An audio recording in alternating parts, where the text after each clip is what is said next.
صل على سيدنا شفيعنا ومولانا محمد بارك وسلم صلوا عليه صلاة وسلاما عليك يا رسول الله صلاة وسلاما عليك يا حبيب الله صلی اللہ تعالی علیہ وسلم.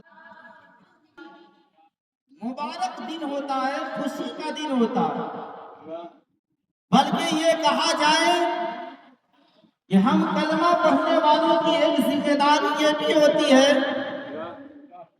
کہ ہم اپنی خوشی میں دوسروں کو بھی شامل کریں. دوسرے لوگ کیسے شامل ہوں گے؟ تو شامل کرنے کا طریقہ یہ ہے، آج ہم سب کا انداز تو یہ ہوتا ہے کہ ہم مہنگا لباس قیمتی جوڑا پہن کر کے عید منا لیتے ہیں، لیکن ہمیں جو ہوتا ہے کہ ہم نے تو پہن لیا ہے، میرے باپ نے پہنا ہے کہ نہیں، میری ماں نے پہنا ہے کہ نہیں، میری بہن نے پہنا ہے کہ نہیں، میری بیوی اور بچوں نے نئے لباس نئے جوڑے اسے ملے ہیں کہ نہیں. اس چیز کا احساس کرنے اور کرانے کے لیے عید آتی ہے. یاد رکھیں اس بات کو میرے عزیزوں. آج اگر ہم 10,000 ہو یا 20,000 ہو یا 5,000 کے جوڑے پہن کر کے ہم عید کر لیتے ہیں، لیکن اگر میرے اور آپ کی نگاہ ادھر نہیں ہے کہ ہم نے تو پہن لیا 10,000 کے جوڑے پہن لیے، لیکن بغل میں ایسے بھی بیٹھے ہیں جن کے کپڑے پہ آئرن تک بھی نہیں ہو پاتا ہے. میرے عزیزوں، اگر یہ سوچ یہ خیال میرے اور آپ کی نہیں ہے تو عید بھی نہیں ہے.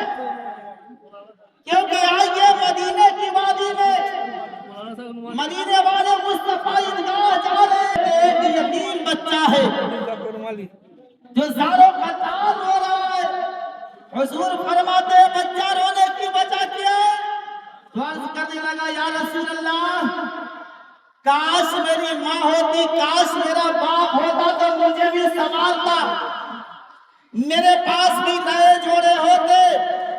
پیغمبر اسلام نے اتنا دیکھا اور دیکھنے کے بعد یہ ٹھان لیا، او یتیم سن، آج عید کا دن ہے، جب تک کہ تمہیں عید کی خوشی نہ دی جائے گی، جب تک کہ تجھے عید کی خوشی مل نہ جائے گی، وقت تک کہ محمد اپنی عید نہیں منا سکتا. اس لیے عید آتی ہے. یاد رکھیں، اس لیے عید آتی ہے. پیغمبر نے فرمایا وہ یتیم بچے، تم یتیم ضرور تھے، تو باپ کی محبت سے محروم ضرور تھا، تو ماں کی محبت سے محروم ضرور تھا، لیکن محمد یہ وعدہ کرتا ہے، محمد اس وقت عید منائے گا جب تجھے باپ کا پیار مل جائے گا، تب عید منائے گا.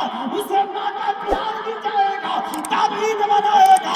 اب پیغمبر اسلام اپنے گھر لے جاتے ہیں، اس یتیم بچے کو سنبھالتے ہیں، اس یتیم بچے کو تیار کرتے ہیں، اب عیدگاہ میں لے کر کے جاتے ہیں.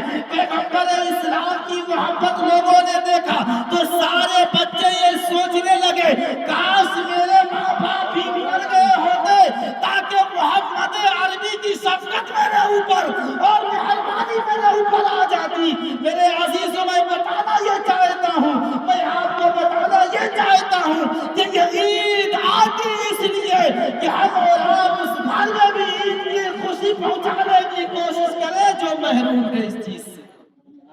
عید اس لیے آتی ہے میرے اور آپ کے قریب. عید ہمیں اور آپ کو ایک کرنے آتی ہے. عید ہمیں اور آپ کو مجبوروں کو، لاچاروں کو گلے لگانے کے لیے عید آتی ہے. تو اس لیے میرے عزیزوں اور میرے بزرگوں اور میرے دوستوں، ذرا خیال کر لیجیے گا، جہاں مہنگے مہنگے لباس ہم پہن کر کے عید مناتے ہیں تو میری نگاہ ادھر بھی ہونی چاہیے، ان لوگوں کے اوپر بھی ہونی چاہیے کہ کسی کا اللہ اکبر پھٹا ہوا بھی لباس تو نہیں ہے نا. اس چیز پہ بھی ہمیں اور آپ کو خیال کرنی چاہیے، کیونکہ اگر یہ سوچ کر کے ہم اور آپ عید منائیں گے نا انشاءاللہ، تو پھر عید کی رحمتیں اور برکتیں ہمیں اور آپ کو سب نصیب ہوگی انشاءاللہ. اس لیے میرے عزیزوں اور میرے بزرگوں اور میرے دوستوں،